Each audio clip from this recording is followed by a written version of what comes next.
নমস্কার, আমি doctor কুমারজ্যোতি। Astro prediction চ্যানেলে সকলকে স্বাগত ও শুভেচ্ছা।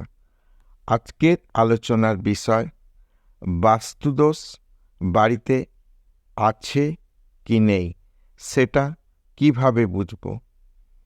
আমরা সাধারণভাবে এমন কিছু বিষয় জানি যে সেই জিনিসগুলি থাকলে বাড়িতে লক্ষ্মী বসবাস করছে, বাড়িতে খুব শুভ কিছু হবে, এই রকমের আমরা ভেবে নিই।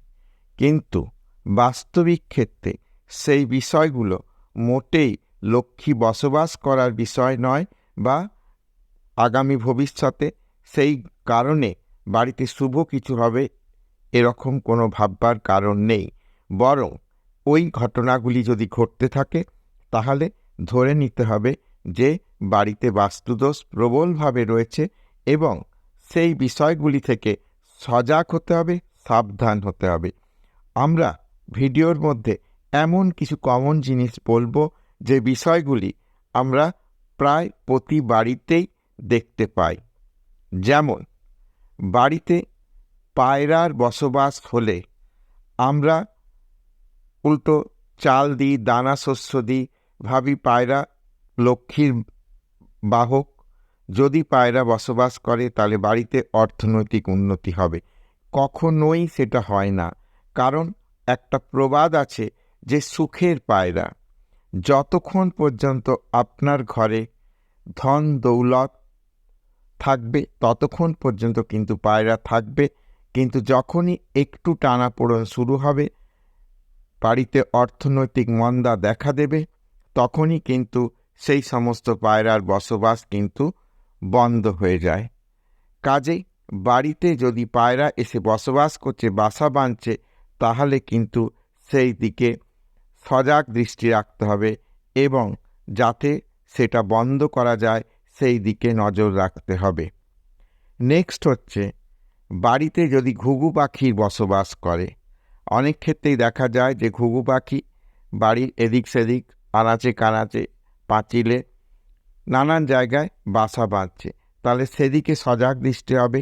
ঘুঘু পাখি কোথাও বাড়ির আশেপাশে যেন না থাকে, তার জন্যে কীভাবে সে ব্যবস্থাগুলো করা যায়, ধোঁয়া দিয়ে বা নানানভাবে করা যায়, সেগুলো এক্সপার্ট লোক দিয়ে করিয়ে নিয়ে ঘুঘু পাখির বাসা ভেঙে ফেলতে হবে, বা যাতে না আসে বাড়ির ধারে পাশে সেটা লক্ষ্য রাখতে হবে।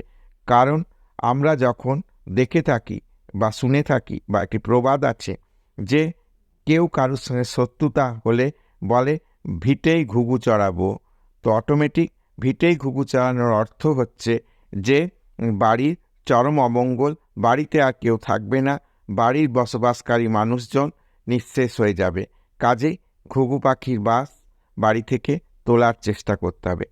নেক্সট হচ্ছে, মা লক্ষ্মীর বাহন হচ্ছে প্যাঁচা।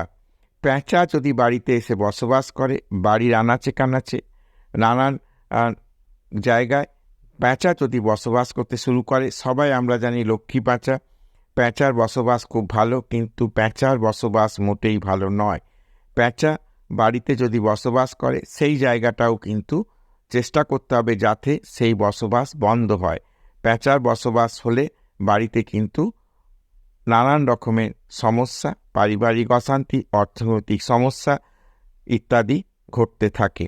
কাজেই প্যাঁচার বসবাস বাড়িতে যাতে না হয় সেদিকে নজর রাখতে হবে। নেক্সট হচ্ছে, বাড়িতে যদি কোথাও মৌমাছি বাসা বাঁধে বা মৌমাছি চাক তৈরি করে, সঙ্গে সঙ্গে সেই ব্যবস্থা যাতে মৌচাক বড় না হয় সেই দিকে ব্যবস্থা রাখতে হবে এবং মৌচাক ভাঙার ব্যবস্থা করতে হবে। এই বিষয়ে এক্সপার্ট মানুষের সহায়তা নিয়ে, কারণ মৌমাছি হচ্ছে একটি ভয়ঙ্কর জিনিস, কাজে সেই ভয়ঙ্কর জিনিস যাতে অসুবিধার সৃষ্টি না করে, কাজে এক্সপার্ট মানুষের সাহায্য নিয়ে সেই মৌচাক ভেঙে ফেলার ব্যবস্থা করতে হবে। তো এই বিষয়গুলোর দিকে খেয়াল রাখতে হবে। আরও অনেক বিষয় রয়েছে, সেগুলো আমি নানান ভিডিওতে আলোচনা করব। তো আজকে আমি যে বিষয়গুলি বললাম সেই বিষয়গুলোর দিকে কিন্তু খুব নজর রাখতে হবে। এইগুলোকে আমরা অনেকেই জানি শুভ, কিন্তু বাস্তবিক পক্ষে এগুলি শুভ নয়, সেই দিকে কিন্তু খেয়াল রাখতে হবে। তো আজ ভিডিও বিষয় ছিল এই বাস্তু দোষ নিয়ে। তো আজ ভিডিও এই পর্যন্ত। যদি ভিডিওটি ভালো লাগে তাহলে অবশ্যই চ্যানেলটিকে সাবস্ক্রাইব করবে, শেয়ার করবে এবং আমার সঙ্গে জুড়ে থাকবে।